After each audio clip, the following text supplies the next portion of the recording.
Imagine this, you're standing in a crowded airport terminal. Hundreds of strangers rushing to board their flight. Among them, a tired single dad in a faded jacket, and one of the world's most powerful millionaires, phone glued to her ear, about to step onto the plane that could change her empire forever. Then it happens. The single dad pushes through the crowd, heart pounding, and locks eyes with her. His voice cuts through the noise, calm, urgent, impossible to ignore. Don't board that plane. The millionaire freezes on the spot. Her confident smile vanishes. Her assistants go silent. Security starts moving and everyone stares. Who is this ordinary man daring to stop a billionaire? What he saw on that engine, what he risked everything to say, would either save hundreds of lives, or make him look like a fool. Because this wasn't just a warning. This was a single dad, barely scraping by, raising his sick little girl alone, putting everything on the line for people they never meet. What happened next? The plane was grounded. Lives were saved. And one Millionaire's entire world changed forever. Stick around, because this true story of courage, sacrifice, and an unexpected friendship will restore your faith in humanity. The departure lounge at Heathrow Airport buzzed with the usual chaos of impatient travelers. Suitcases rolled across polished floors, announcements crackled overhead, and the faint smell of coffee mixed with jet fuel drifted through the air. Among the crowd sat Ethan Hayes, a 34-year-old single dad, looking completely out of place in his faded jeans and worn jacket. Ethan clutched a small backpack on his lap. Inside were a few toys, a change of clothes for his 8-year-old daughter Lily, and the last of his savings. He wasn't flying anywhere luxurious. This was a budget flight back to Manchester after a failed job interview in London. Lily waited with his sister back home, fighting a stubborn cough that the doctors said needed better medicine Ethan could barely afford. He stared at his boarding pass, the cheap seat in the very back of the plane. His mind raced with worries. How would he pay next month's rent? What if Lily's condition got worse? Life had been a constant struggle since his wife passed away 3 years ago, but Ethan was a fighter. He worked 2 jobs, fixed cars on weekends, and never let Lily see him break. A few gates away, the atmosphere was entirely different. A group of sharply dressed assistants surrounded a tall, elegant woman in her early 40s. Charlotte Sinclair was a self-made tech millionaire, actually a billionaire by most counts. Founder and CEO of Nexus Dynamics, her company revolutionized AI security systems used by governments and Fortune 500 companies worldwide. She wore a tailored black coat that probably cost more than Ethan's annual salary, and her confident stride turned heads wherever she went. Charlotte was heading to New York for a make-or-break merger meeting. If it went well, her company would dominate the global market. Private jet issues had forced her onto this commercial flight at the last minute, something her team hated but she accepted with quiet irritation. She checked her watch, boarding would start any second. As the gate agent announced priority boarding, Charlotte stepped forward, phone pressed to her ear, finalizing details with her CFO. That's when something unusual happened. Ethan had been watching the plane through the window. Something about it didn't feel right. He couldn't explain it at first, just a gut feeling from years of tinkering with engines and spotting tiny flaws others missed. Then he saw it, a small but concerning mark on the engine cowling of the aircraft parked at the gate. To most people it looked like nothing. To Ethan, who had spent years as an aircraft maintenance technician before life forced him into other work, it screamed potential trouble. A hairline crack that could worsen under pressure. His heart pounded. He wasn't supposed to say anything. He wasn't even crew. But the image of Lily's face flashed in his mind. What if something happened to all these people? What if a child like his was on that plane? Without thinking, Ethan stood up. He pushed through the crowd, ignoring the annoyed glances. Charlotte was just about to hand her boarding pass to the agent when Ethan reached her. "Ma'am," he said, his voice steady but urgent. "Don't board that plane." Charlotte froze mid-step. Her assistant stopped talking. The gate agent looked confused. The Millionaire's sharp blue eyes locked onto Ethan's tired but sincere face. Dime seemed to slow down. She didn't move, didn't speak, she just froze, phone still in hand, as if his words had hit her like ice water. The lounge grew quieter around them. A few passengers turned to stare. Who was this ordinary man telling one of the most powerful women in tech what to do? Charlotte finally lowered her phone. Her voice was calm but edged with steel. "Excuse me? Do you have any idea who I am?" Ethan didn't back down. "I don't care if you're the queen herself.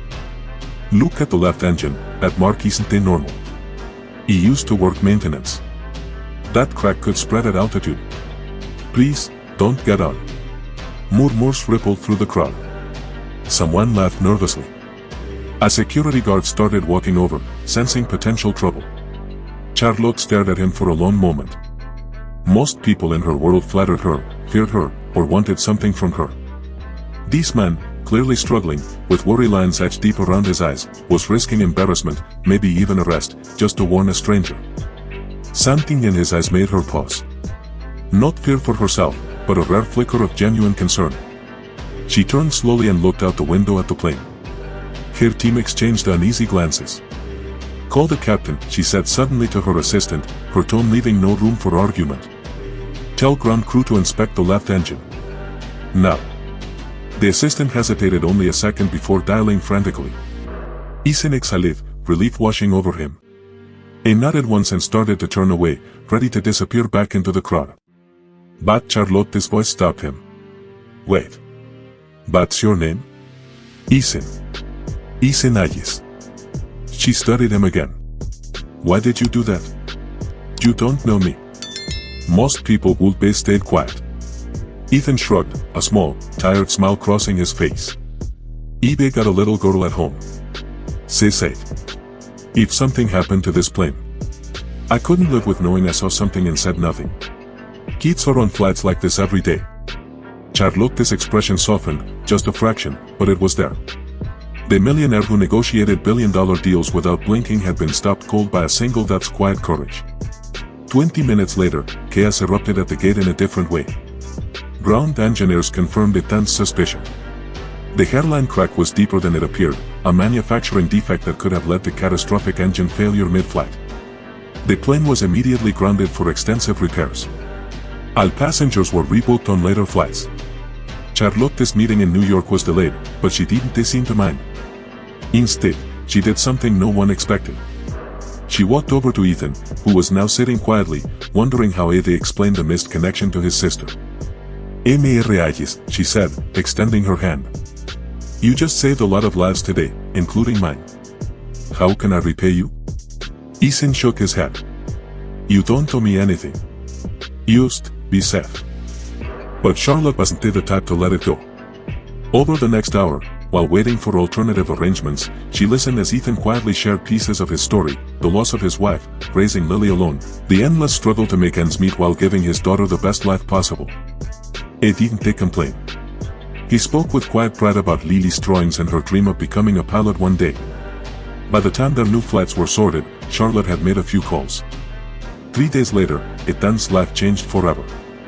A sleek black car pulled up outside his modest home in Manchester. Charlotte Sinclair stepped out, accompanied by a lawyer and a doctor. She didn't come with empty promises. First, she handed Ethan a check, not a small thank you, but enough to cover Lily's medical needs for years, clear all his debts, and give them a fresh start. Then came the bigger surprise, a fully funded scholarship for Lily, including private schooling and future university if she wanted it. And for Ethan? A job offer at Nexus Dynamics, not as a janitor or driver, but heading a new division focused on aircraft safety AI, using his real-world maintenance experience combined with their technology. The salary was life-changing. But the most touching part came when Charlotte knelt down to Lily's level. The little girl, now breathing easier thanks to immediate specialist care arranged that same week, looked up at the elegant stranger with wide eyes. "You saved my daddy's plane?" Lily asked innocently. Charlotte smiled, a real, warm smile the media rarely saw. "No, sweetheart. Your daddy saved mine." Over the following months, the story stayed mostly private at Ethan's request. He didn't want fame. He just wanted stability for his daughter. Charlotte became an unexpected mentor and friend. She visited often, bringing gifts that were thoughtful rather than flashy, books for Lily, tools for Ethan's garage projects. One evening, as they sat in Ethan's now renovated backyard watching Lily play, Charlotte turned to him. "I froze that day because in my world, no one ever tells me no or stop without an agenda. You did it for strangers. For kids you they never meet. That kind of selflessness, it reminded me why I built my company in the first place. To protect people." Ethan nodded. Sometimes the smallest warning can change everything. The single dad's chilling words, "Don't board that plane," didn't they just stop a disaster? They sparked a friendship that crossed worlds, proving that courage, compassion, and a father's love can outweigh any amount of wealth or power. And somewhere high above the Atlantic, on a safely repaired aircraft months later, passengers flew without ever knowing how close they had come to tragedy, all because one ordinary single dad refused to stay silent.